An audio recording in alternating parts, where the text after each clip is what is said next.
voice, it counts them all. A team of hearts with plans to share. For every soul we're standing there.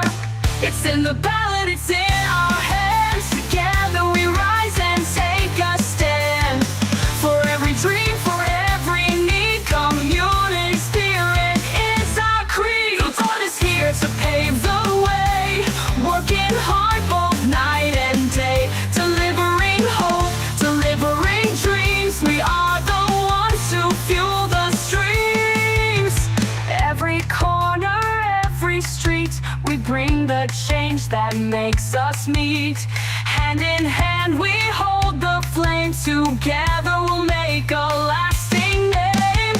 It's in the ballot, it's in our hands. Together we rise and take a stand. For every dream, for every need, community spirit is our creed.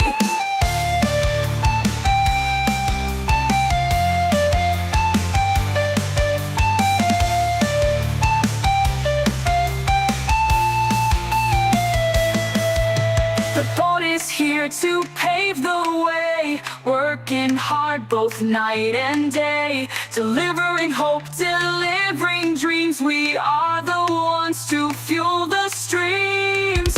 Every corner, every street, we bring the change that makes us meet. And good afternoon, everybody. And today we've got the Katikati-Waihī Beach General Ward Show.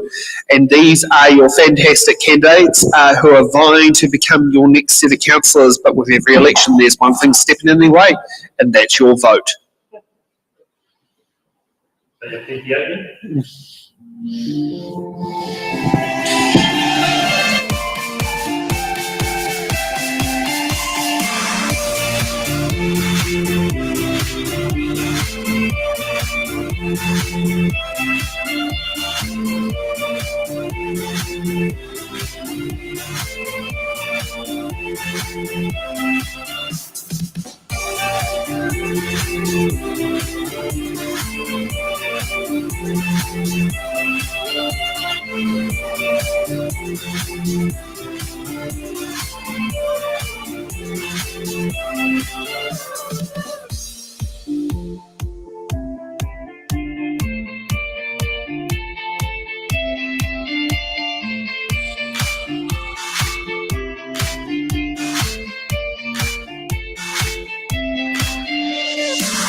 And let's give our candidates a big round of applause for participating on today's It's in the Ballot show.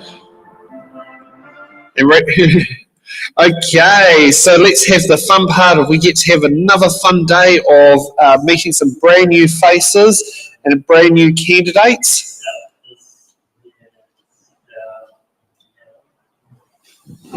Sorry, has something popped up with say? Okay, so we have got sound. You haven't hit the magic mute key. Okay, good. Oh, okay. Oh, yes, all the fun. Oh, yes, because I can't see the messages today because I don't have the computer with it because I'm sitting down. I'm not standing up. Yes, okay, so we're going to kick off first with the candidates here with their opening statements, and using our random list order generator. Wayne, you get to go first with your opening statement of why you should be receiving one of those ticks. Thank you, mate. My name is Wayne Stevenson. I'm currently on the community board. I'm wanting to be elected as a councillor for our ward. Community boards is a cool experience to have. It's all about localism. It's very simple and clear as what goes on there. Councillor position, that's very strategic. It's a bigger picture. I've got a history of success in that environment, 27 years in the police, developing concepts that were adopted at a national level more than once. I very much believe in bringing our communities together. I see our Western Bay of Plenty Council as having 4 stakeholders: 1, our community, 2, our councillors, 3, our executive management, and 4, our staff. And I think it's so important to bring those 4 stakeholders together as opposed to the animosity that I often see at the moment between some of them. Who'd want to be a council worker when you know that there's people out here in the community that just want to slag them off day in, day out? I think that's a key to starting and developing a successful business and hopefully reducing our rates. Thank you. Okay. Next up we have Alan. Hi, I'm Alan Soul and I'm here to ask for your vote on council. Now, my history, basically, I've had 4.5 years or 4.5 years as a councillor, and I had 6 years as chair of Waihī Beach Community Board. So I did a good apprenticeship. I have proven business experience along with governance experience at local and national levels. In business, I have spent my own money. In business, I have spent the boss's money. And in council, I will look after your money. I am a people and community-driven person. I've always been available. I recently, actually shouldn't say recently, I have run drop-in type clinics over the years, so from way back when I was in community board. I make hard decisions and I know how to basically assess the issues. I know what I'm doing, and for you is what I'm doing it for. Give me your vote. Okay, next up, Candice. Kia ora tātou, ko Candice Tokuingoa. I live here in Katikati. I'm standing for Katikati-Waihī Beach Council Award and also for the I'm going to swap out your mic. Oh my God. Because it just went completely radio silent. Did it? Sorry. Kia ora. Kia ora, is that better? Okay, start again. Kia ora tātou, ko Candice Tokuingoa. I live in Katikati and running for councillor with these awesome candidates that you see in front of us today. So I'm blessed to have this opportunity. I feel it's quite an honour to be a representative and to be on it to have that mana to awhi and support community members of our town, which is a total of about 8,000.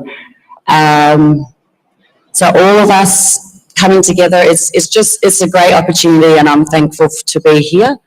I say my reason for standing is to give a fresh representation for people out there who may not have experienced the democratic process that we have in this country. So giving them a say and also allowing them to be heard as well. And give me one of your ticks. Kia ora, everyone. Okay, thank you for that. Next up, we've got Andy. Hi there, I'm Andy Earl and born and raised in Katikati. I am a qualified mortgage advisor, but I basically do insurance. I've done insurance for 16 years, 10 for myself, and I've got a daughter in Katikati College here. She's doing very well. And I've also owned a sign business for a long time, both here and in Mount Whanganui. Now, I've been on the community board for 3 years, and I've been asked by quite a number of the community to stand up and run as a councillor for the Katikati and Waihī Beach ward. I'd like to have more say in what happens with the community. We're about to see a big change in councils, so we need solid leadership and a more stable direction. Rates are phenomenal at the moment, so it's good to get those down. I think community boards are imperative for the community, so it's good to have a councillor who's been there and done that and can support what the community boards are standing for. And one more thing, I've got a big passion for roading, so I'd like to work to develop our highway for safety and growth for the community. Thank you. Okay, next up, Rodney. Hi there, I'm Rodney Joyce. I stood for council 3 years ago on a mandate of change, and I've spent the last 3 years on council trying to engineer that change. Council is spending too much of your money, and we need to sort that out. Now, that doesn't mean slash and burn, but there are some key areas that we can save money on. What we need is a council, frankly, that delivers services and doesn't soak up the cash.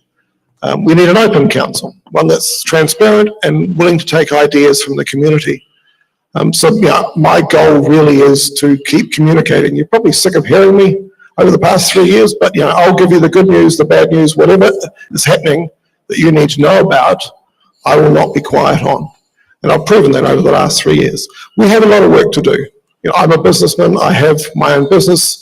I probably should focus a bit more on that, but I've taken time out on purpose because I believe we can have a better council if we put the effort in. Change is coming. The waters are moving to one side and we need a focused council that is much more efficient. Okay, we have the fun part of the show that we will get to is the box questions. So each candidate will be able to pick out one box number, one question out of 1 out of 28 boxes, one at a time, until we sit down there and get all their answers. Now, with it's in the ballot tradition, we give each candidate 2 button cards, metaphorically speaking, and 1 defer card, metaphorically speaking. When I say that, I'll still keep a tally of what the button cards are, but just basically you can still use them. One thing I've learned is when you physically give them paper copy button cards, they still somehow, some try to keep double and triple using them. So we're taking more of the lean approach, considering I think, isn't that what we keep getting told to do by a certain sector of society? Okay, so we will use our random list order generator to bring up the first round of questions. Our box numbers are between 1 or 28, or for those who wanted in Te Reo Māori, it is between tahi and roa te kaumā waru. Rodney, you get to go first. What box number? Number 28, please. No problem. Gee, that's very quick to get roa te kaumā waru out of the way. Okay. Okay, and we got V for violin.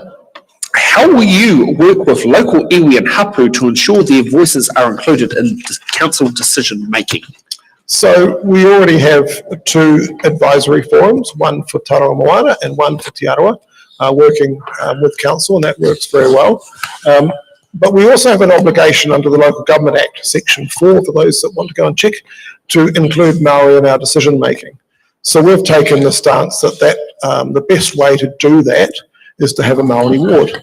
It's democratic, everybody's votes will be about equal across the whole council. It costs nothing. The cost of that comes out of my salary and others, or whoever's on council, and it meets those obligations under the Local Government Act. So I think there are good ways to work with iwi and hapu. We've also worked with iwi and hapu on matters such as, in our part of the district, on the future wastewater options for Katikati. We have a leaky pipe and we know that, and we've got to fix it.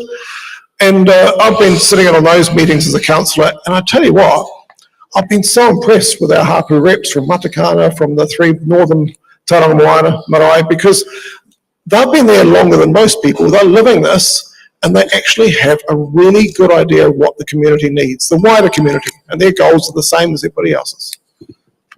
And I hope that leaky pipe ain't under a piece of 4-lane state highway that has 50,000 cars per day down on it. Sadly, no, it's actually on the way across the harbour, so it does need fixing. Okay. You would like to use a button, is that right, Candice, or not? No. Okay. No. Just when you mentioned that, I thought of the pipe that was under the Melling interchange in Lower Hutt that could, if it burst, it could create 3 months' worth of disruption. Thank goodness they've now fixed it. Now, Ellen, what's the next box number? 23. 23, no problem.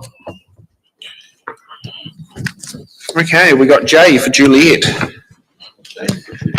What initiatives would you support to strengthen the local economy, including tourism, small business and horticulture, while ensuring sustainability?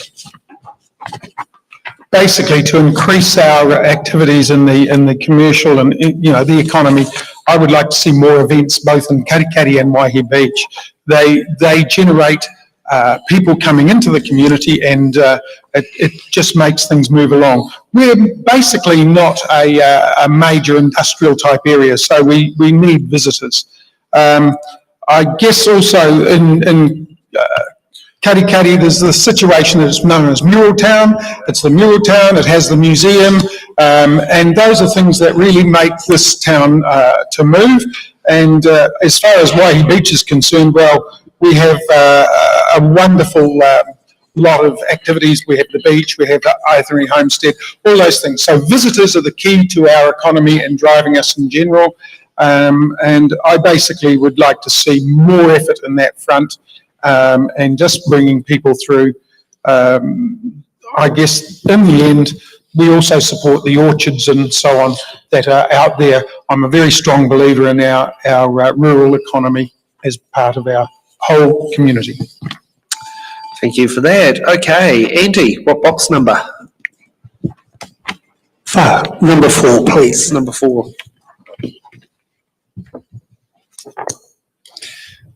Okay, we got K for Katikati. Rates have increased significantly in the last 3 years. What will you do to ensure affordability for ratepayers while still funding essential services? Well, Katikati is a very, it's a growing population, but it's also a lot of aged people on fixed incomes are living here, so it's getting harder and harder for them to keep up with their rates. Look, I think there's a lot involved in the question, really. I don't want to see cost cutting for basic infrastructure things, but maybe we could look at exterior funding. I really would like to, as I said, make it easier for retired people on fixed incomes to pay their rates and get rebates. There are rebates at the moment for people, but we have people moving away from Katikati at the moment just to get cheaper rates, and it's sad that that's happening. But we've got a growing population. It's a growing district, and it's something that we really need to focus on in the council. Okay, we have a button for Rodney. This is obviously a subject dear to my heart. So I think the key here is to create a smaller, more focused council. The waters are moving into a separate council-controlled company on current planning. It's not a final decision yet. That's an opportunity to really look at our whole council from top to bottom and make it much more efficient. Council head office costs have increased 45% in the past 5 years. It's even faster growth than rates, which is crazy.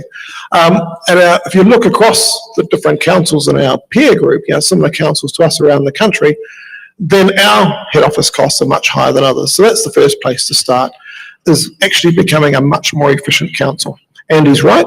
We've got to maintain our basic services and things, and we need to focus on those. And obviously we've got a government that's pushing us in that direction as well. So we need to welcome that. We need to focus on what's important to people, and we need to talk to people about what they want from the council, what they're expecting, and what they don't necessarily want. Because there's going to be some hard choices there. The only other thing I'd mention, particularly in Katikati, we need to get that industrial park between Tetley, Marshall, and the highway underway, because that's, expanding the rate space and bringing jobs closer to home is a key goal for this area. Okay, Candice, what box number? Kia ora. Ngahuri Marua, please. O Te Marua.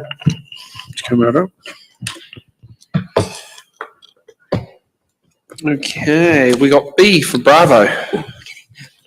How will you stand up for your community interests if it differs from your own position? Okay. How would I stand up for my community? Okay. I believe, obviously this question would be if in decision-making. So allowing collaboration, good communication and clear pathways between the community. I understand this question to be, if it's opposite to what I believe is the way to go, I would definitely take on board both views, different views. If it's different to mine, I'd be open to listening, because I'm not always see everything. So I think it's good to have that open-mindedness when it comes to representing your people, your community members, and ensuring that the decision is made an informed decision. Okay, next up, Wayne, what box number? 2, please. 2, no problem. Okay, we got AA for the AA batteries. What is your vision for Katikati-Waihī Beach Ward over the next 3 years, and how will you ensure it aligns with the long-term strategy?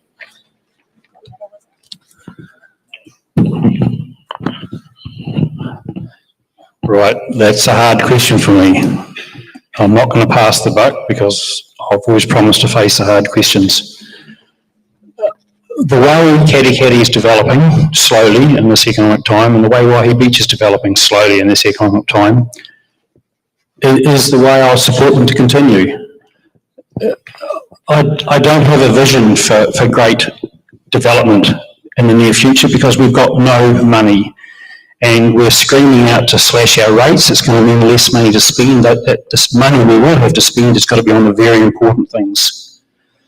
So if we want to make improvement in our township of Katikati, in our township of Waihī Beach, we need to come back to our community and see what they can do with minimal money, with grant money. And it's amazing what they'll do to pick the place up. If I did have a wish list, and I could get it over across the board, it would be for both Katikati and Waihī Beach to get this bypass looked at again, get it paid for by tolls if transit will support that, and that opens up things up for both of us.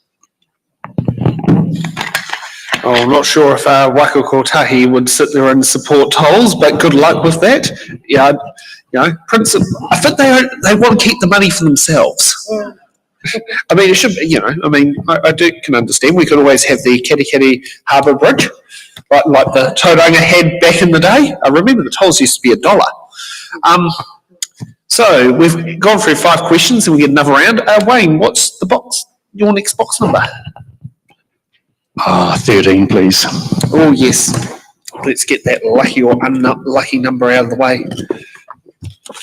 Okay, we got L for Lima. How will you ensure sustainable development while protecting natural heritage and biodiversity in the area? Okay, that doesn't seem difficult in these times because all of us have got that green side to us, and there's a lot of support in looking after our environment. We seem to have so many volunteer groups out there. We just need to listen to their expertise and be aware ahead of development as to what requirements are needed to protect our different geographic locations. I think that looking ahead, that's what we can do. We haven't done that well in the past, but looking ahead, we're so much aware of what goes on in our environment that we can easily do this looking forward.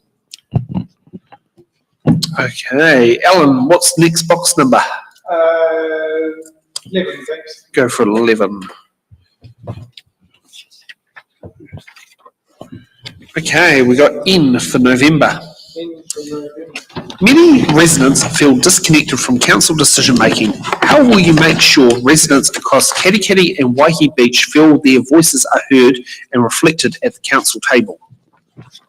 Right, this one I really feel strongly about straight away, and that is to be heard, I believe we've got structures there already. Community boards are a key part of this. Community boards can be very parochial and drive what happens in their communities. And they are an area and have and should have a way of entering into council and council's processes. So to me, that's the first thing. I guess also that we just need to listen to people. It's about people and it's listening to people. I believe we just need to get out there, talk to people, make ourselves available. But in the end, to have your voices heard, I'm a councillor that does that. I've been readily available over the years.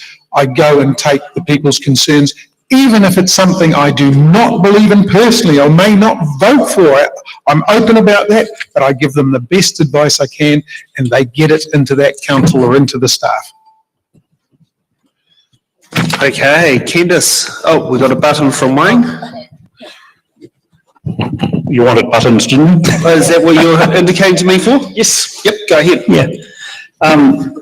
Yeah, as Alan said, this is a very important subject, and understandably, our communities are disconnected, or they feel disconnected from our council.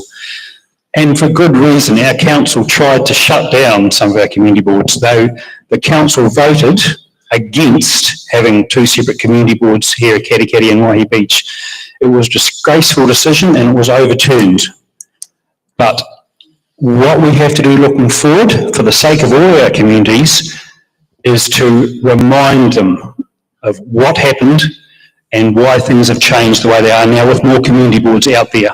And make sure we never make that mistake again and let, quite honestly, an ignorant council make a disgraceful decision about its community. Okay, Candice. Yes, nama ono, please, Sam. Ono. Okay. Okay, we got A for Alpha. Do you support political party endorsements of local government candidates? Oh, gosh, that's a tricky one. Okay. Do I support it?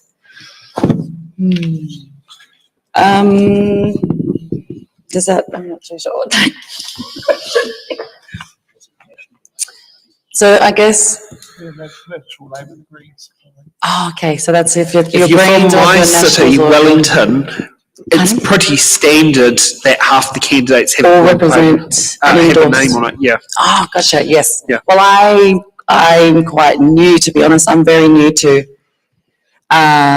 different parties and all that. But I did have the opportunity to come when Winston Peters did hold his New Zealand First hui here, and that was very eye-opening.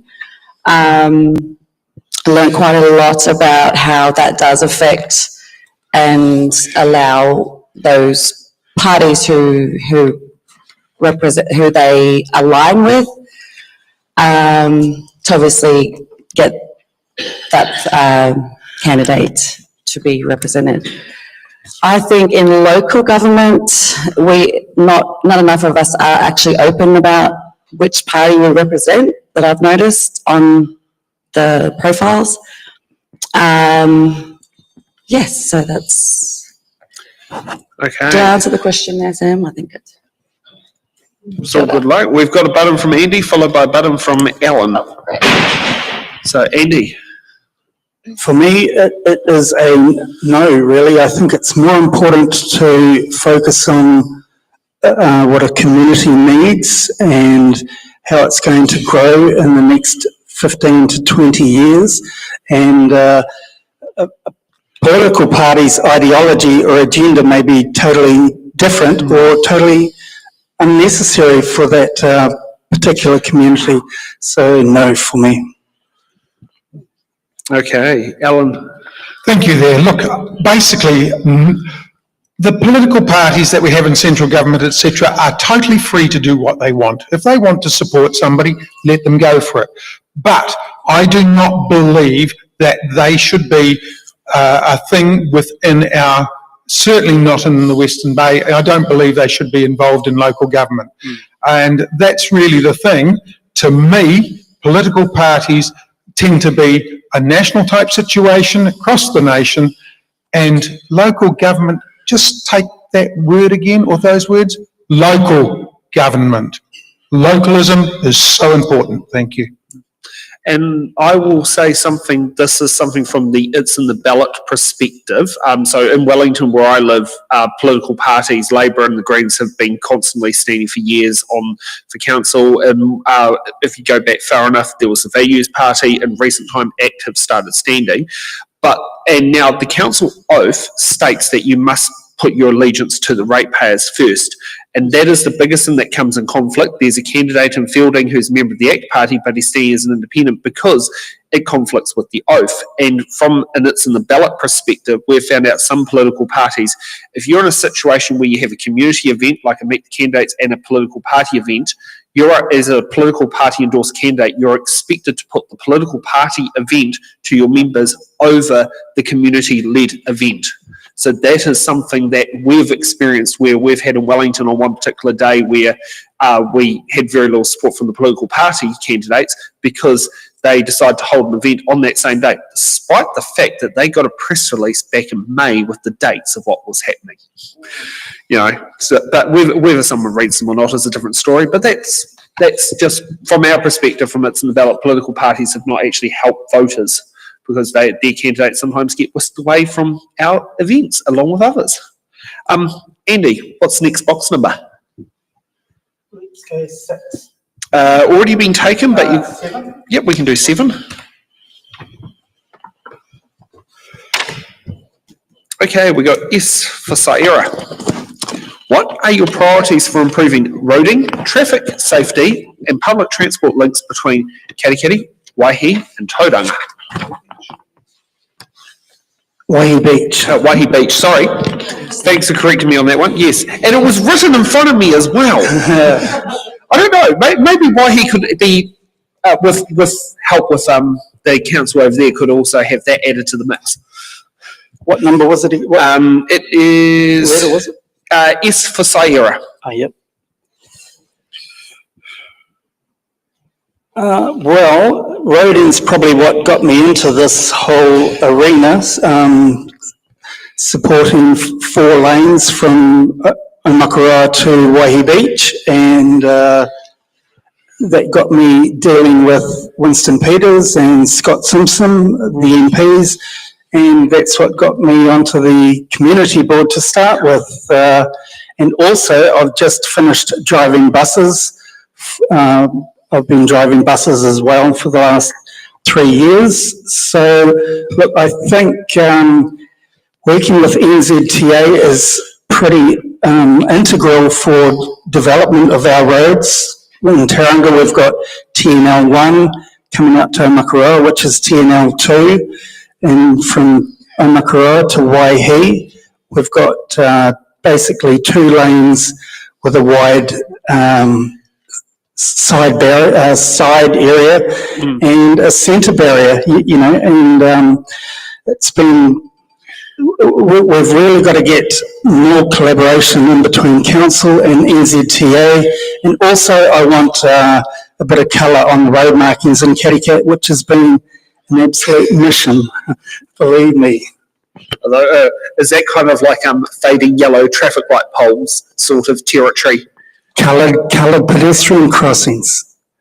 Oh, it's that easy. Waihī's got them, Katikati hasn't, Western Bay hasn't got them. Well, the council have told me since I started with the community board that no, it's a big no for Western Bay, but funnily enough, Te Puke's got them, so I'm not sure how that works. But maybe they just pretend Te Puke's part of either Rotorua or Whakatane in order for that to happen, even that it's a Western Bays. Maybe. Yeah. Robbie, what box number? Continuing the theme, number 27, thank you. Number 27, no Easier problem. than trying to remember. Okay, we got C for Charlie. How will you stand for the community at the council table on issues where the council is not in support of them? I guess you stand with the community, right? It's not, that to me is quite important. We have issues like that all the time. The most recent one being the proposed medical centre on a parkland in Waihī Beach, where frankly the council voted for an adversarial type process instead of working with the different parties in a more cooperative fashion. It does look like that's going to be slightly better organised now, and the medical centre people are quite open to talking with the public in a friendly way. So I think, I'm no stranger to standing up for the community at council. I think the hard part is to make sure that you've got support from enough councillors, and that's because this is a team sport.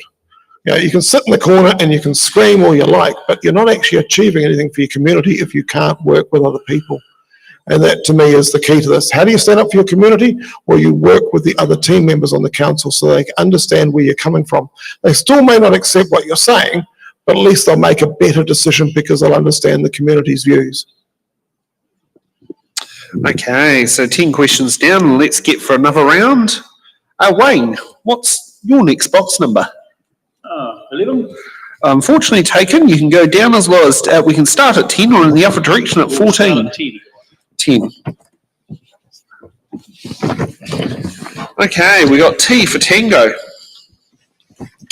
How would you balance long-term asset renewal with keeping rates manageable? This is the $1 million question. We want to continue living here in a great place, but we've got to balance our requirements with infrastructure development and upgrading with what we can afford to do. The incoming council will need to have a very pragmatic approach to this and balancing that investment.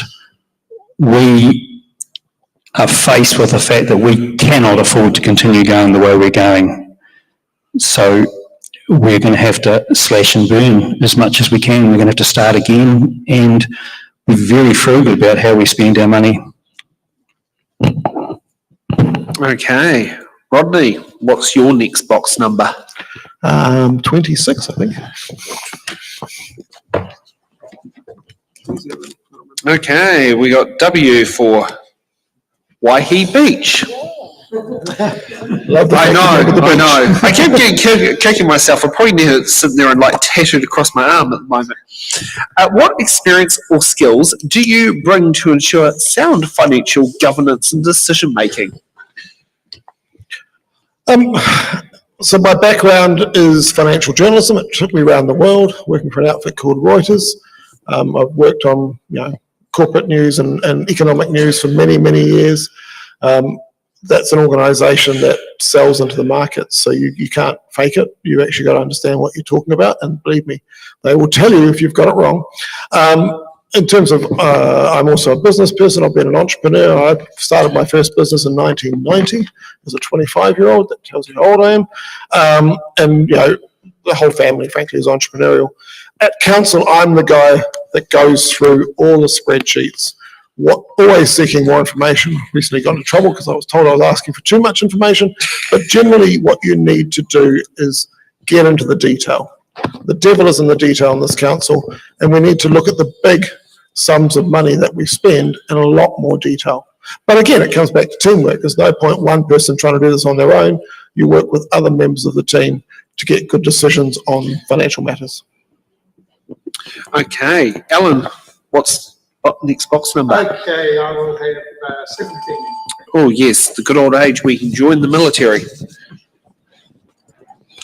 Okay, we got R for railway lines that no longer run through here. Or do they? No. Okay, so they deviate quite a while back. Yes, the East Coast Main Train Line did used to run through here. How will you support local businesses and growers and create new job opportunities without compromising environmental sustainability? Okay, basically, I think part of this is really encouragement and enabling. Obviously, within council, we can't do a lot about employment of people within industries, etc. That's private business or local business itself. But I do believe we can enable further training in the horticultural area. We can also do a lot more training in tourism and in the hospitality industry, that sort of thing, to develop smarter technology type based businesses in the area. People work from home a lot more now. We're all Wi-Fi and so on enabled.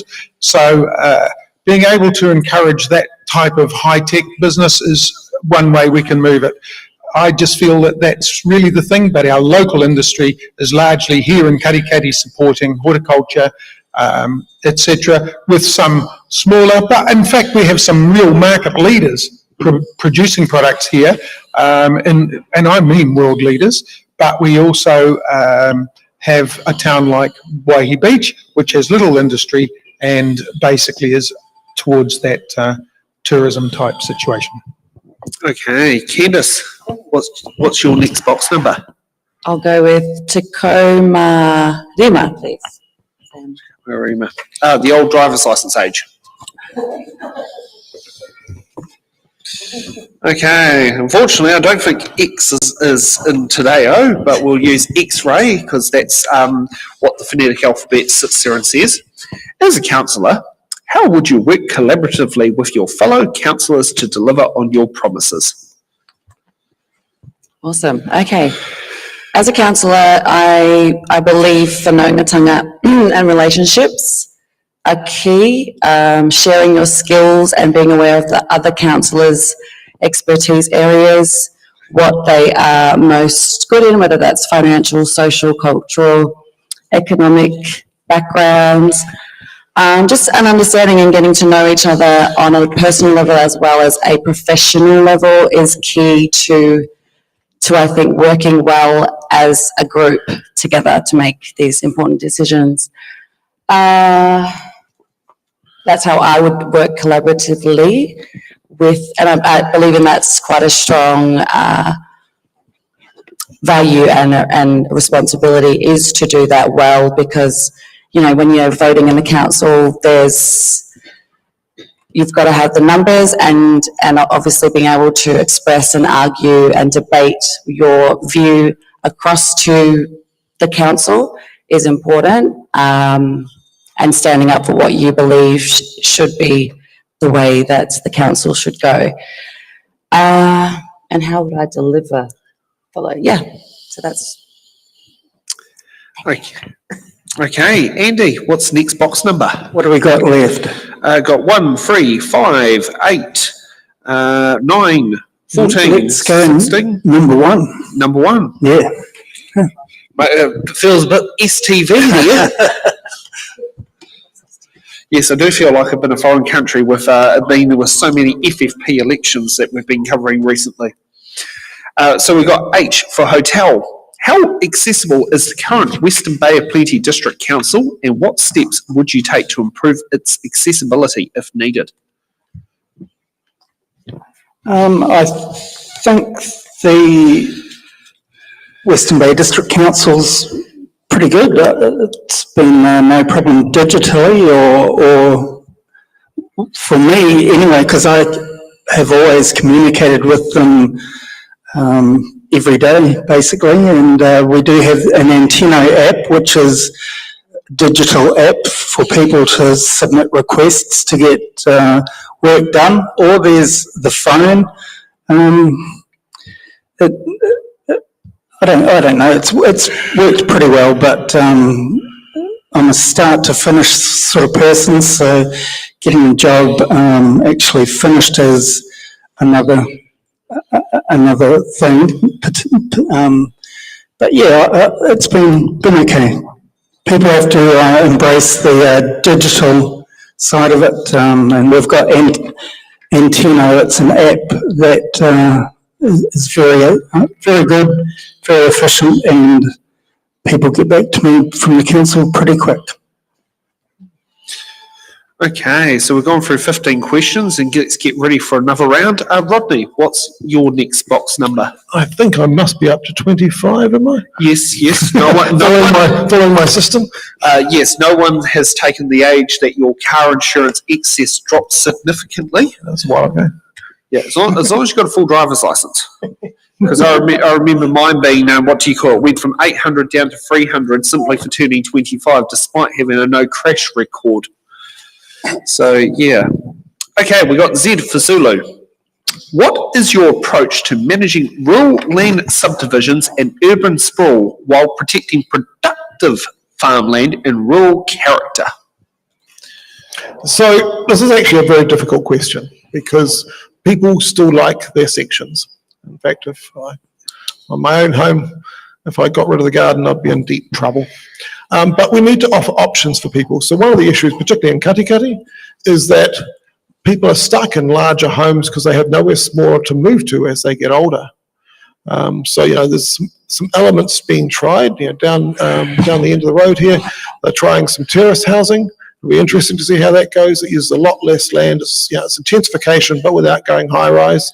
Although I know there's some terrace housing out at Fairview Estate, which apparently is not going that well. So we have to work out a way to allow people to adjust their living for their stage of life. The 26 council-owned flats for the elderly have made a big step forward in that regard, thanks to government funding. But we just have to accept that there's going to be some sprawl. We have a system of highly developed or highly important rural land. So we just have to find a way to manage that mixture. Because to be honest, one of the biggest problems we have in our community is a shortage of housing, and the government obviously is pressing us to sort that out. Okay, Andy, what's the next box number? Number 9. Number 9, no problem. Okay, we got M for Mike. Do you support reviewing council spending priorities before turning to further rates increases? Can you repeat that, sorry? Do you support reviewing council spending priorities before turning to further rate increases? Oh, absolutely. That's a must, really. And I actually would like to, if I get voted in, I'd like to get audits on just a few particular departments of the council that I've had a lot to do with. One, for instance, is roading. But look, a lot of the operations within the council, as Rodney has mentioned, needs to be really looked at and see where we can actually cut some costs. Okay, and we have a button from Rodney, followed by a button from Wayne. So this is going to be a key role for the council and the mayor over the next 3 years. A lot of changes coming down the pipe. The water's infrastructure will be separated off, forgive the bad pun about pipes, and so we're going to have we must have a much more focused council. So that means roads, rubbish. Economic development has stayed on the government's list, which is interesting, and we just need to focus on the basics. And at the head office level, we need to be sure that we are as efficient as we can be. And that, when you look at other councils of similar size around the country, we're not there yet. So I think, after the election, we need a new CEO. We need someone different to what we've had before. We need someone who's collaborative and willing to work with all in the community. And then we need to do a top to bottom review of the council. That isn't about leaning on the staff or even picking on certain departments. That's about actually making sure we get really good value for money. I often go on about head office costs, but one of the real issues with head office costs is that then gets cascaded down to the departments, and they have less money to spend on roads and rubbish and things. So there's a lot to be done. Okay, and Wayne's button. I'll back off. Rodney's pretty much covered. Okay, so cancel the button. Cancel the button. I think that's in the ballot first. Okay, Alan, what's your next box number? You had 7? It's already been gone, but it's brother next door. 8 is still 8 there. sounds a wonderful number. Okay, we got G for golf. G for golf. And nothing to do with Donald Trump. What is your vision for revitalising the Katikati Town Centre and ensuring Waihī Beach retains its vibrancy as a coastal community? Right, basically, I think for a starter, for Katikati, the bypass would be quite essential. If the bypass went in, then the road just out there today, which is State Highway 2, would become a local road. And then council and the community would have a lot more say and control over what happens in it. At present, we have a national body that looks after that road and controls that road. So it spreads or stops the ability of us to actually do something with it. The other thing, I guess, in Waihī Beach, it's just developing again better facilities, offering something where people are happy to come, spend time, go home, really loving the place, etc. I'm just otherwise trying to think what else I would say there. Just making bright, happy communities that people want to be in. Okay, I just want to, as a cheeky supplementary, are you allowed to control the time limits of car parks outside on State Highway 2? Okay, yep, so we had that from Rodney. Oh, well, that's good to know. At least you can control the time limits of car parks. Otherwise, that would be quite awkward having to go, please, Wellington, please change our time limits. Okay, Candice, what box number? Ooh, Ruatako, 20, please. Oh, yes, a very brief period of time when the voting age was at that point, but for a very long time, the drinking age. Okay, we got D for Delta. How will you work with tangata whenua and local hapu to ensure Te Tiriti partnership is reflected in decisions making at council? So this is a cool question because I actually whakapapa to all the three maraes that are in Katikati area, so Te Rere Takahia, Tupiro and Otawhiwhi as well. So this would be quite an easy one. What we do as whānau, as Māori, we have hui, regular monthly hapu huis with our marae and discuss different things. Our iwi recently this year in May, we just settled with, we had our tree settlement. So I guess with decision making at the moment, the Western Bay do have good relationships within the council, so that's a great bonus for all the mahi that's already being done through the council. And ensuring that Te Tiriti partnership is honoured and respected. It's just a matter of being aware of the legislation that we have to listen and work together for both tangata whenua and local hapus in this area. So, yeah, and that's happening. Like, I can see it happening already, and it can only just get better from here. Okay, we're in a bit of a dilemma. We've got 8 more questions, but we've got 5 minutes to a hard break. Should we try to get 5 questions in the next 5 minutes? Yep. Okay, random order sheet, give me a new list order. Rodney, you get to go first. What box number? I think I'm up to 24, aren't I? Yes. I was going to say 23 has been taken, but 24 is still there. Okay, we got Y for yellow because we don't want to offend our American by birth Kiwi remote editor. So we got Y for yellow. What are your priorities for local amenities such as libraries, playgrounds, sports grounds, and healthcare across this access in this ward? So it's quite there's 2 different stories. Starting with healthcare, obviously Waihī Beach Medical Centre is a big believer in it needs to change. So we need to address that. Waihī Beach needs to maintain its access to healthcare facilities. It's very important, both for being a bit further away from large hospitals, but also just in case of emergencies. So the medical centre there is owned by a charitable trust, and they have some ideas of where they want to go. So that issue needs to be looked at collaboratively and with the community. And I think, as I say, we're edging towards that after a couple of missteps at the council level, despite some warnings from the local councillors. In this regard, both communities now have good libraries. The sports ground is an issue here in Katikati because Moore Park we haven't got netball courts for young women to play, and it is mainly still young women, and we're trying hard to squeeze those onto Moore Park. So I think as Katikati grows, and it is still growing, we're going to have fun and games trying to squeeze everything in.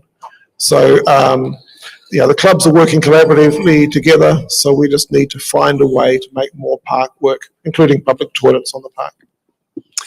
Okay, Alan. 9. Already taken, but there's there's 3, 5, 14, 16. Oh, yes. Yes, reminds me of when I get back to Wellington West TV, where do I stop on my numbers? Okay, we've got AB for the All Blacks. How will you balance the ward's needs with the wider priorities when making budget decisions? I've never actually basically stepped away from making hard decisions. It's one of the things that I pride myself on and being able to do so. We all gain from facilities and having things built fit for purpose. Okay, so I think that's one of the first things, is to make sure that we make decisions and then provide things that are fit for purpose, and the district then will gain from that in general, right across the whole area. Sometimes we have to say no, not for now at least. In other words, we control what we're doing, we plan carefully, and then we execute as needed. That's really how I see it. Okay, next up, Wayne, what box number? 5, please. 5. Okay, we got Q for Quebec.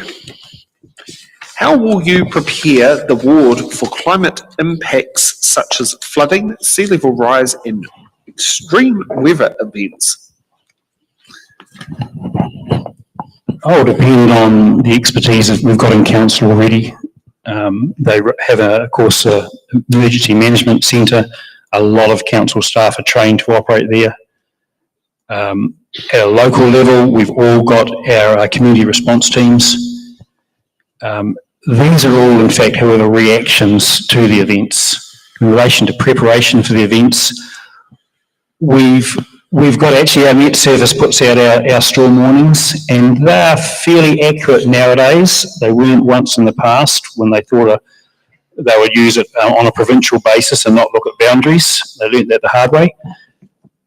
So in relation to local preparation, I guess it's all about simply talking about it, making people aware. You know, we talk about having go bags for people to go to. We talk about the location you can go if something's going wrong. At Waihī Beach, for example, it's the RSA, which is also a civil defence emergency management centre if need be. And of course, our community response teams are in all the communities, and they're our go-to people at a local level. And we have a button from Andy. Just a quick thing, for Katikati, our civil defence office is straight across the road at Catch Katikati, and civil defence working pretty well with Western Bay District Council. They've got good systems in place, but there's one issue in Katikati, which is the median barrier covering Wright Road, and that is potentially a civil defence issue if something happens out there, so a bit more representation for them would be good. Okay, and with it's in the ballot tradition, Andy, what's the next box number? What have we got? 14, 16, 18, 19, 21, 22. 22 sounds good. No problem. It's a good date. Yeah. Okay, we got you for uniform. How will you balance the need for housing with the protection of green spaces, rural character, and coastal environments? For housing in particular, or housing or industrial, commercial? Mentions just housing in the question, but if you want to expand onto other things, Well, look, for add to the big picture. For Katikati, the residential, that's not so much of an issue because residential can expand by converting some horticultural areas. I live opposite a big beautiful farm on Park Road, and I would hate to see that actually cut up. I'm against seeing that cut up for residential. Past community board members have worked quite stringently to get it cut up, but I'm pretty glad that it's not. So I'd like to focus more on rezoning for industrial and perhaps growing the retail in Katikati.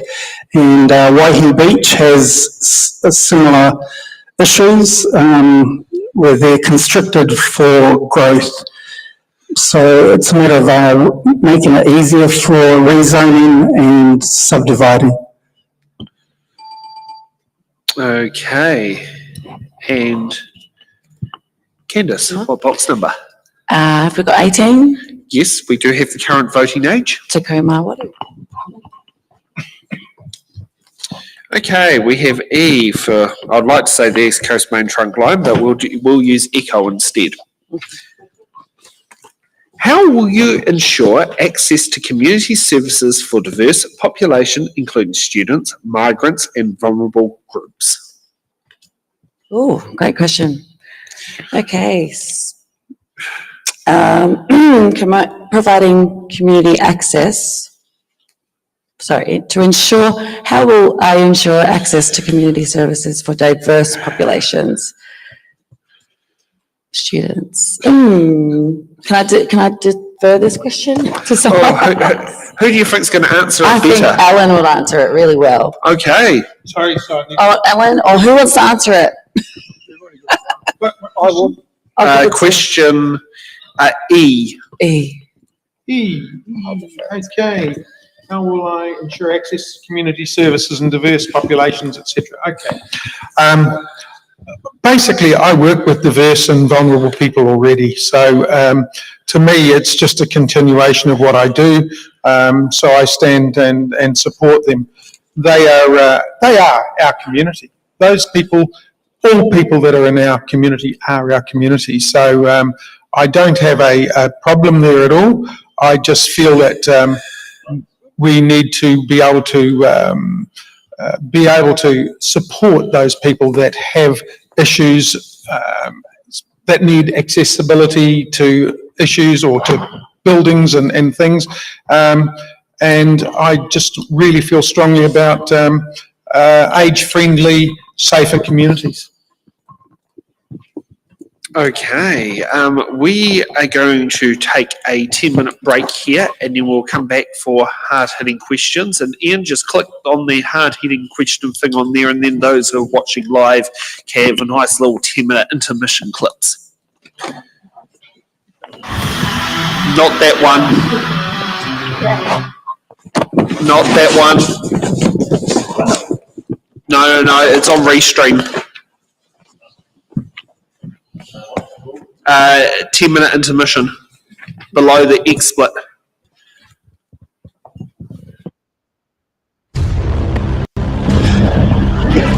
No. As soon as that clip hits, it cuts out all the mics.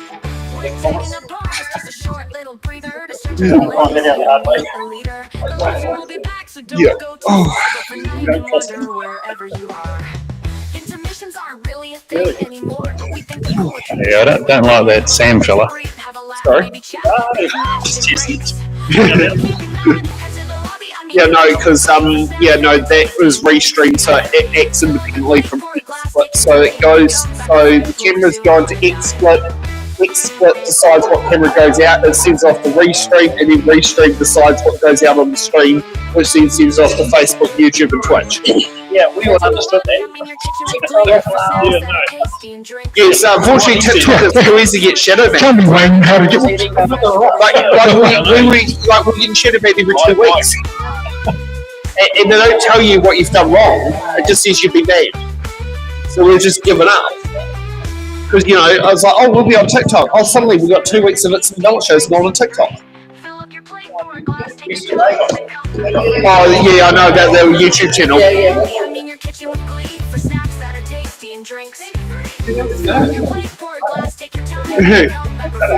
Campaign. Oh, about the politicians. Oh, it wasn't me. Oh, thank you.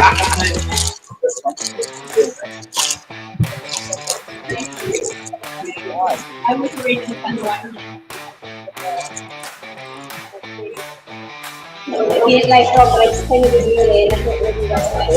Oh, you haven't heard the wait.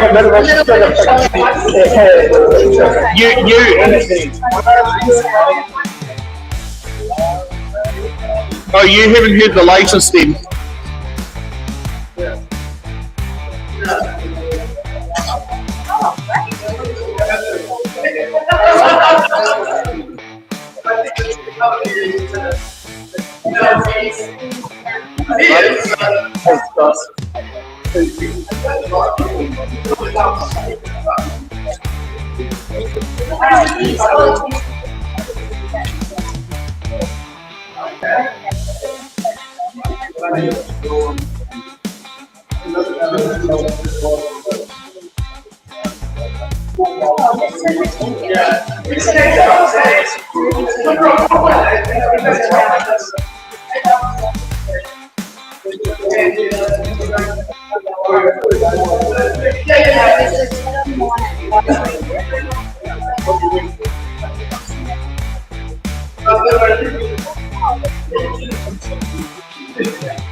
I'm working on that.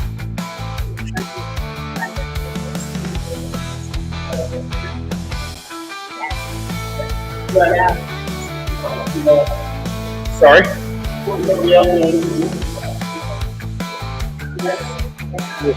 But I don't know if that's the mic slide because that's coming through, which it shouldn't, or is someone who doesn't understand.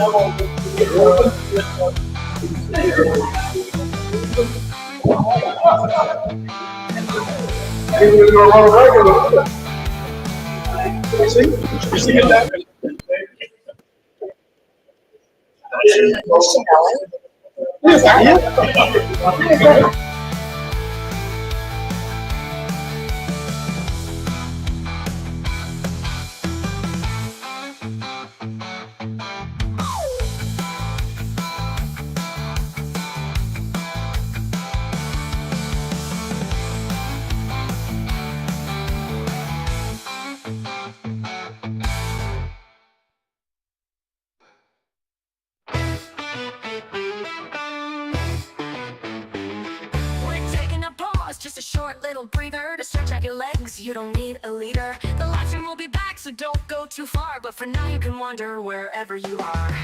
Intermissions aren't really a thing anymore, but we think they're cool, a tradition to adore. A moment to breathe, have a laugh, maybe chat. There's magic in breaks, and we're keeping that. Head to the lobby, I mean your kitchen with glee, for snacks that are tasty and drinks. Fill up your plate, pour a glass, take your time, then come back refreshed. We'll resume on a dime.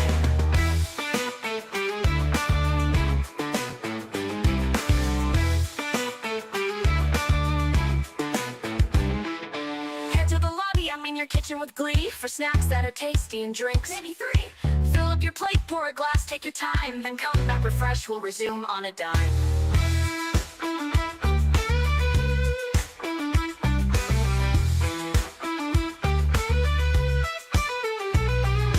Into the lobby, I mean your kitchen with glee, for snacks that are tasty and drinks. Maybe 3. Fill up your plate, pour a glass, take your time, then come back refreshed. We'll resume on a dime. I mean your kitchen with glee, for snacks that are tasty and drinks. Maybe 3. Fill up your plate, pour a glass, take your time, then come back refreshed. We'll resume on a dime.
kid, don't panic, but it's almost time to get back to the show. The candidates have stretched their legs, been partying, taking a break.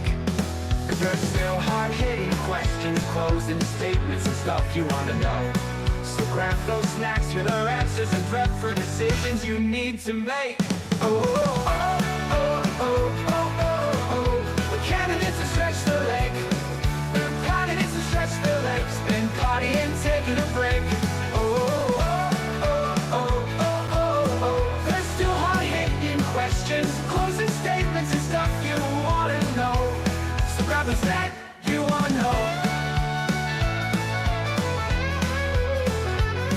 So grab those snacks, hear their answers and prep for decisions you need to make.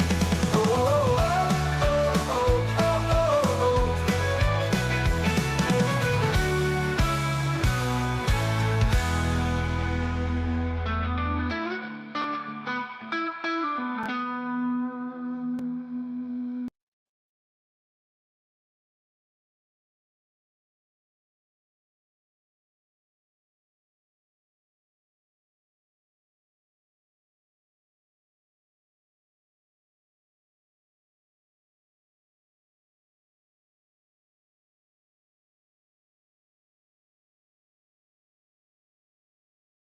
I'm back again. Thank you.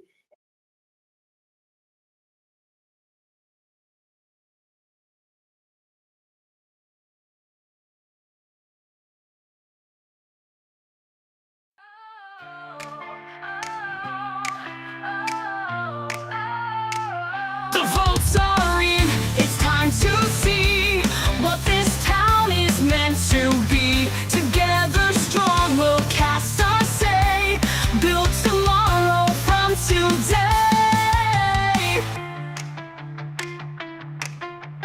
Side by side we make the call, every voice it counts them all. A team of hearts with plans to share, for every soul we're standing there. It's in the ballot, it's in our hands. Together we rise and take a stand. For every dream, for every need, community spirit is our creed. The vote is here to pave the way, working hard both night and day, delivering hope, delivering dreams. We are the ones who fuel the streams. Every corner, every street, we bring the change that makes us meet. Hand in hand we hold the flame, together we'll make a lasting name. It's in the ballot, it's in our hands. Together we rise and take a stand. For every dream, for every need, community spirit is our creed.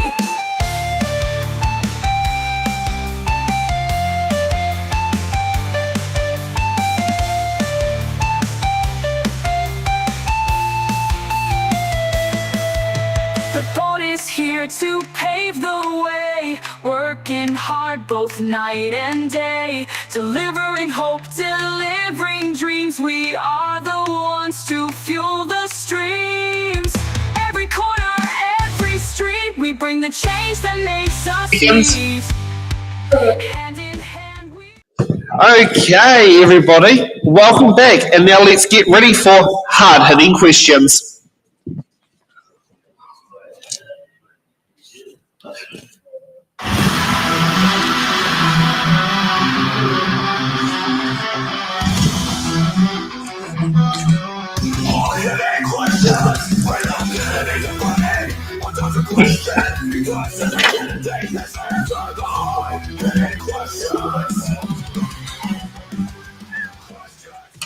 Okay, let's get ready for hard-hitting questions. So this is where the candidates cannot use their button cards or their defer cards, because all of them are going to be answering the hard-hitting questions. Let's get on to hard-hitting question number one. Looking ahead, what is the single biggest opportunity you see for the Western Bay of Plenty District Council, and how will you ensure the district takes advantage of it? Candice. Looking ahead, what is the single biggest opportunity? I'd say definitely the three borders that the council are already involved in. The biggest opportunity is working together, and I mean, the new elections, these elections are quite important to the future of the next election that's following it. So I think I believe that this is a great opportunity for Western Bay. How would I ensure the district takes advantage? That would be working with the council together and also our community board together as well to find solutions to create a great opportunity for us. Okay, Andy. Okay. As Kendra said, working collaboratively, that's a big thing for me. It's from a council perspective, getting them to work, make development easier for growth in Waihī Beach, making it a real place for tourism. Development is important for both areas in a industrial or retail sense. Making Katikati and Waihī Beach better commercially would be great. So it's pretty important for council to make it easy for that process to happen. Okay, Wayne. Okay, I've mentioned this before in other circumstances. The most important thing we need to do, and we can all do it now, is to elect competent councillors so we can select a competent CEO. Our CEO will have a requirement to reduce your operating budget by a considerable percentage. To support our CEO, our councillors will have to accept there will be no further spending on anything but the basics. I don't believe we can say that a future Waters CCO is the answer and just sit and wait. When the CCO is up and running, that will be a second opportunity to look at our structure and make further changes to improve our efficiency. Even if we come in hard with cuts, we may not see these for several months. So we start immediately and play the long game, and we get a second bite of the apple when we divest our orders to a CCO down the line. Thank you. Okay, Alan. Well, basically, I guess one of the things is elect me to your council to be along with the other good councillors that we have. But I would say, really, we're a place where people want to live. People come here. People want to be in Western Bay. So we've got to make it attractive for them to be here, make housing affordable, etc. So to me, there's that. And the other side with the things would be our horticulture and agriculture here. It's making sure that that is a really viable and well looked after and protected, and that it's sustainable. A sustainable Western Bay will be the best thing we can offer. Okay, Rodney. So a lot of the internal stuff's been covered. Yes, we need to have a focused council. Yes, we need to do a full review. I'm sorry, I don't agree with the idea that we wait for things to happen. We need to start on that now. I think the biggest opportunity that's right in front of us is the regional deal. We've got a real prospect of partnership with government that goes across party lines that will aid in the development of our sub-region. We need to grab that because that's like a multi-year commitment, and we all know how hard it is to get multi-year commitments out of any government. So I think that is if you're looking for the single biggest opportunity, it's the idea that even the government understands that we're an important place to invest and grow the economy. And we have the number one port in the country. We have, really rotten links to that port. There's so much to be done. It's too big for us to do ourselves. We need to work with government on the regional deal in a way that also sticks when there's a change in government. Okay, let's get on to hard-hitting question number 2.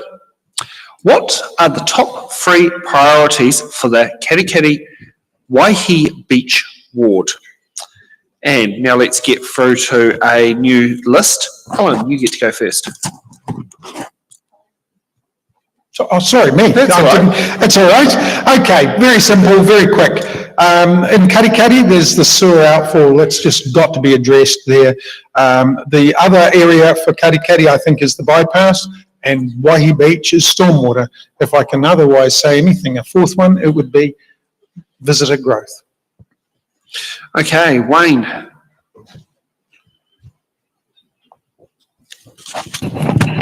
Okay, the three most important things for me are cap our rates, 1, cap our rates, 2, and cap our rates, 3.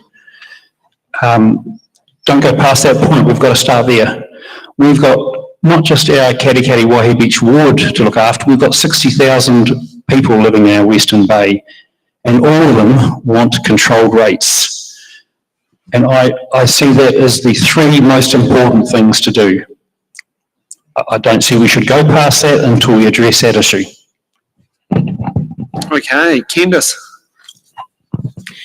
Top 3 priorities for me is definitely would be, other than the must-haves and what the council's there to do, so waters, cost of living is a huge one, housing is another one, and I mean in this ward it is hard to find that the space to do the building and have the housing available for the people who can afford to live here. Waihī Beach, I'd say the issue, like Alan stated, was the stormwater issue. And I think another one for us is the right road turn. It's quite a big issue that a lot of the community has been talking about. And yeah, I think just a priority is ensuring that we are all on the same page with what the town is in need of and the people, and yeah, focusing on that. Okay, Rodney. So I agree, rates is up there. It's got to be one of the three, but it can't be the only one. We need to sort out the overspending at council, sure, but we also need to make sure people don't die in Waihī Beach because we haven't fixed the stormwater problems. For any councillor in this ward, and I told the SWAT group in Waihī Beach this a couple of years ago, any councillor who doesn't get that solved doesn't deserve to be on council. It's existential for any councillor. You know, we almost lost people a couple of years ago, not just the council flats, you know, that was the one that people know about, but even some private dwellings, people almost lost their lives. So yes, we need to look at rates, but we also need to make sure we keep our people alive. And the third one is we need to look after our environment. And unfortunately, the Katikati wastewater outfall is failing. About 10 years ahead of schedule. The materials they made the pipe out of were thought to be very good at the time, but they haven't stood up to the stresses and strains. So the third issue that's really important for our ward is making sure we don't crap in the harbour. Okay, Andy. Okay, mine's very much the same as Alan's, but I wasn't copying off him. Water for me, wastewater in particular. It's a big reason actually why I got so interested in being a councillor, is going to the meetings and webinars about our wastewater. Roading, as I said, that's a top priority for me. The Works Road, opening Works Road, White Road, and working on the bypass. And then third one is making sure infrastructure is fundamentally increased with the growth that we're about to get in both areas, Waihī Beach as well. Okay. Let's get on to hard-hitting question number 3. What is your position on retaining Western Bay of Plenty Council's Waka Kaiuro district-wide Māori ward and the Bay of Plenty Regional Council, was it Moau, and apologies if I pronounced that wrong, Māori constituency, and why do you hold that position? Andy. Okay, this is going to make Candice happy.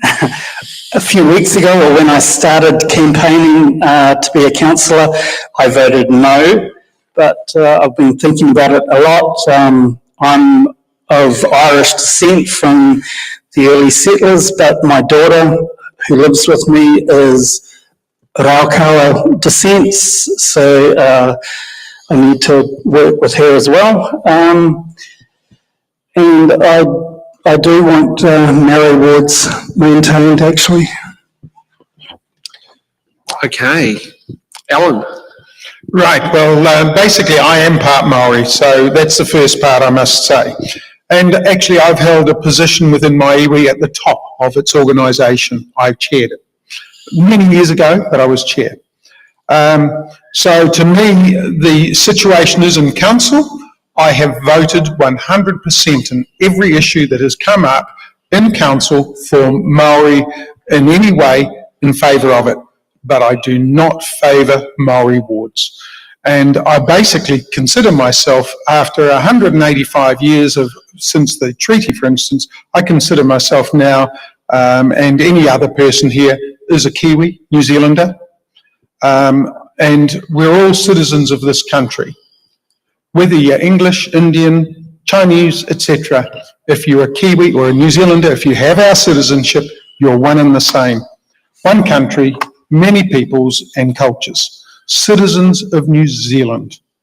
You will have your say in this referendum anyway, so it's not something that we have any further business in deciding. Okay. Wayne? Well, some years ago I was on a deployment overseas and I couldn't even learn pidgin English. There was no hope with languages. So to try and understand te reo and even the culture terrifies me well past it. But amazingly, I'm so proud of my grandchildren that talk te reo in primary school. I think bring it on. It's an amazing part of our New Zealand culture. I further think that it's still, one councillor for 7,000 plus voters, even more for the Māori ward. And the Māori councillor will come in, my God, he's got to cover the whole Western Bay. He's got he or she, pardon me. So they have got an even harder job than a councillor has. I totally support it, it's exciting, and let's just see what happens. Okay. Rodney? So I'm always, and I've told you this before, Sam, at the mayoral debate, I'm interested that you put Western Bay and Regional Council together. The Regional Council's had Māori wards for 20 years. They work, no one questions them, even the government didn't make it subject to a referendum. Yeah, there's no drama. They're absolutely fine. Everybody just gets on and does the job. We do have an obligation under the Local Government Act, Section 4, go and look it up, to involve Maori in decision making. And that is an obligation that we can choose a number of ways to meet. The one that I don't agree with is appointing people, because there's no mana in that. And in fact, our iwi and Harper have told me, or told us, that they do not want appointments, they want democracy. So we've carved out a system that basically says one person, one vote would preserve that. There's no extra rights for anybody on the general ward. There's no rights being taken away from anybody on the general ward. We're going to have one Māori ward. As Wayne said, the numbers are about even. That's really important to people. People want to know their votes are of the similar strength. It's actually free. I'm the money guy, and there's no cost. It just comes out of the councillor's salary, sharing it a bit more further. So it's democratic, it's free, and it actually meets our obligation in the Local Government Act under the Treaty of Waitangi to involve Māori in decision making. So it's a good outcome. I think it'll work really well. Okay. And Candice? Yes, thanks, Sam. Kia ora. My stance on this is very strongly to retain our Māori wards all across our beautiful country, our motu. I believe that it allows Māori to be involved and to be more inclined to want to put a vote in. As we know, a lot of it is quite a struggle for us, as we've had a history within the whenua and the country, where it's been difficult for us to have our voice heard by certain things, as you can see in the climate of what's going on in the Parliament today. So my stance is definitely and I'm supportive of my mate Sware Burrell, who's running in the Wakakaiuru ward.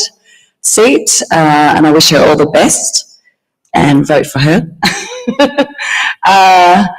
And yeah, I know that I really, really hope that the community make the right decision. Okay, let's now get ready for closing statements of why each candidate should be getting one of your ticks at this election. Wayne, you get to go first. Thank you. I'd certainly like you to vote for me as a councillor. What I promise I can give you is total transparency, no hidden agendas, and a desire to work with everyone, not just for small groups with their own personal agendas. I've got a history of being very successful at strategic development. In the years in the police, I developed a number of projects and concepts that went national. I've developed other things. I've got a project sitting on the shelf of the Health Promotion Agency at the moment. I've had another project submitted to NZTA, and a subsequent spin-off from that was an acknowledgement in the New Zealand Medical Journal. I'm very proud of those achievements. And why that happens, I just think outside the box. And I'll come into a situation and just look at it differently. And if you find the right people to work with, you can just come up with better solutions. And that's what I want to do for you voters. So think about it. Thank you. Okay, next up, Candice. So I'd love a tick next to my name. There are 2 ticks out of the 6 candidates that you have a choice to tick. My whakaaro is I'm just an ordinary mother of 3. I've come here, I stand true to what my tupuna believe, what the values, the tikanga, our manaakitanga, our aroha towards all people from everywhere, and that's why we have such a great, diverse, different society. And I truly believe that differences is what makes us stronger. So that would be a key part in my stand in being allowed to have decision making and to be involved in those spaces to make really, really important decisions for our Western Bay Council. And please, yeah, just go with your heart, go with who you think represents you the most sitting here today, and also to John who couldn't make it. So, kia ora. Okay, Andy. Okay, I'd like to get your vote. Obviously, I want to work for you. As I said, I've done 3 years in the community board, and we've got a fair bit done. I'm practical and pragmatic, but I'm also, I've run a business for a long time, several businesses for a long time, so I realise the importance of working economically and saving some money. Look, it's not just Māori and Pākehā and Katikati, it's also, we've got a big amount of Indian and island people living here, so it's very important to keep their needs and desires in focus as well. But it's pretty important. We're going to see some massive growth, and we need to keep things running pretty smoothly and collaboratively. And one more thing, we need to really work together to make things progress. Thank you. Okay, Alan. Right, basically, yes, I'm after your vote. I really do want to continue my work in council. Basically, things are about people. People make communities. Communities are what really counts again in this whole district. So I work very hard to work with our communities. I drive things through when I get asked to help with them and to deliver what people want. So on that front, I'm very focused. I am able to make very clear decisions. I assess what's before me very clearly, and that I think is one of the strong things that I can do, is sit and analyse what we are talking about and then doing it. whether it's popular or not. The thing is making the right, clear decision. So to me, our next big issue is still and will be affordable communities. Making it affordable for people to be here. That is the other part of our decision coming up in council, what we do, how we cut our cloth. But a vote for me is going to get you strong, stable, well-worked local government. Okay, and Rodney? So 3 years ago, I scraped onto council saying we needed to change.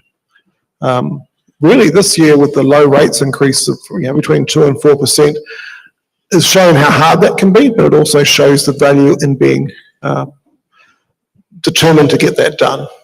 It took a change in CEO, it took a few other changes, but we're now starting to get on a path where we will have affordable council and affordable rates. So my commitment is to keep on that battle. I've never shied away from it.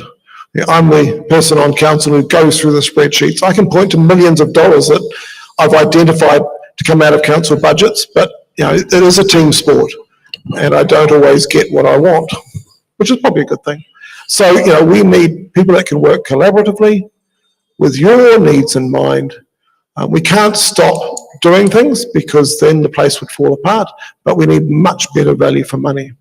I'm going to be a bit greedy here. I'm asking for 2 votes, 1 for mayor and 1 for council. If you want me to continue representing you, please give me a vote each way. Thank you. Okay. And just before we go, a little bit of housekeeping on how It's in the Ballot does things, because we're being open and transparent. It's in the Ballot is an independent non-profit organisation who is funded by small dollar donations by our viewers and our supporters who sit there and do it. Today's cost to sit there and run the show was $211 for the hall hire for the Memorial Hall here, $14 for the Starlink internet connection, $31 for the restreaming hosting services, $100 for the fuel as a fuel allowance that we've allowed for today, and $50 for refreshments. If you'd like to sit there and support It's in the Ballot and any of our shows, you can head to our Eventbrite tickets and do a koha, get a koha admission or a koha without admission option on there and make a donation that way. You can also go to our Give a Little page and make a donation on our Give a Little page, and you can also go to our website it'sintheballot.nz and click on donate here, or donations is one of the two, and it will give you our Kiwi Bank account number and you can put in a direct credit donation. That's the quickest and cheapest way for both us and for you guys. Give a Little can take up to 6 weeks before it appears in our account, as I do know someone who's donated to us last week and we won't see the funds until the 20th of October. On that one. And also, if you're watching us live on YouTube or on Facebook, feel free to use if you're watching live, you can do a super chat, and if you're watching afterwards, you can do a super thanks, and that can sit there and help fund bring these It's in the Ballot shows to communities such as Katikati here and all over different parts of the country, and also having our live streaming format that breaks down the barriers, where if you cannot come here in person on time, you can always watch later on at home at your own time with your own pleasure. Can I thank our candidates for coming today? It's not easy going into a new community from our perspective, and it's not easy on your end jumping in front of a video camera, but thank you for supporting our format. And can I thank our audience for participating here in studio, for making it work, and our team, both Ian and Catherine, who have come down from Auckland to help me out, to try and help take a bit of the load off me. Thank you for coming down, and Nick, candidate liaison, for being our remote editor.